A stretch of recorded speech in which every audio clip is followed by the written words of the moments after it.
게다가 회식이 잦은 연말에는 들뜬 분위기 탓에 음주 교통사고도 덩달아 늘어납니다.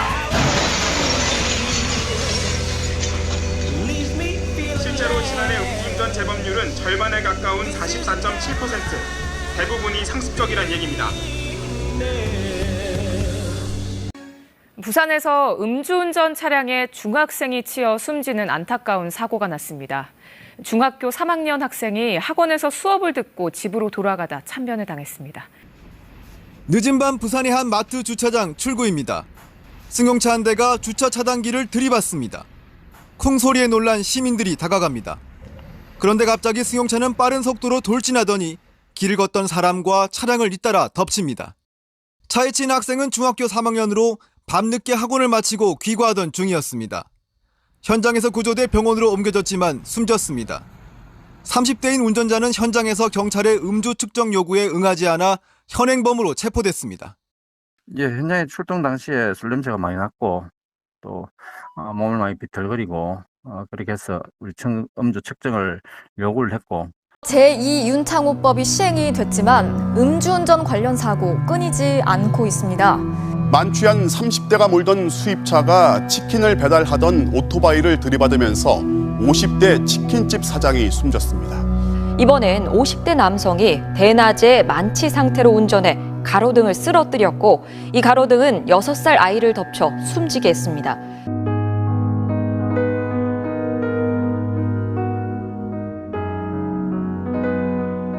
이게 어떻게 집행유예가 나올 수 있는지 이해가 안 가더라고요.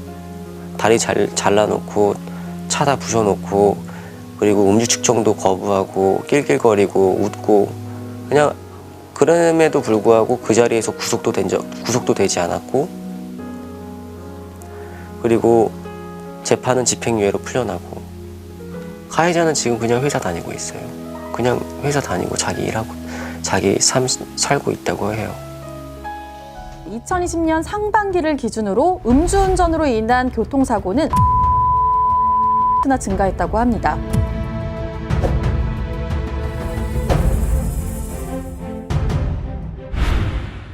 음주운전을 하지 말아야 한다는 것은 누구나 잘 알고 있는데요.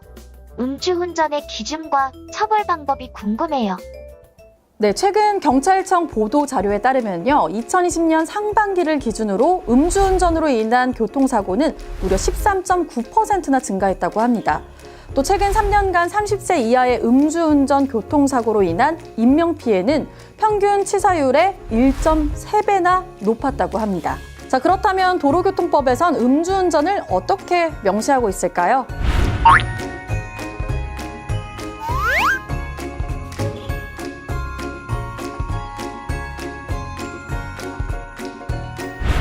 자, 여기서 술에 취한 상태는 어떤 걸 의미하는 걸까요? 술에 취한 상태는 운전자의 혈중 알코올 농도가 0.03% 이상일 때를 명시하고 있습니다. 만약 음주운전으로 적발될 경우 보험료 인상과 자기부담금과 같은 민사적 책임은 물론이고요.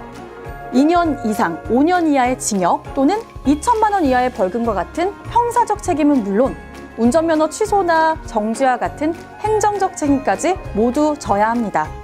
민사적 책임으로 음주운전 교통사고 시 운전자 본인이 부담해야 되는 최대 금액은 2020년 10월 22일부터 최대 1억 6,500만 원으로 인상이 되었습니다.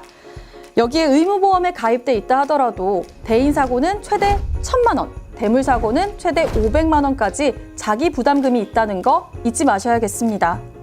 음주운전 적발 시 행정적 처분으로 면허 취소는 물론 형사적 책임으로 도로교통법 제148조의 2에 의거, 제44조 제1항 또는 제2항을 2회 이상 위반한 사람은 2년 이상 5년 이하의 징역이나 1,000만 원 이상 2천만 원 이하의 벌금에 처한다.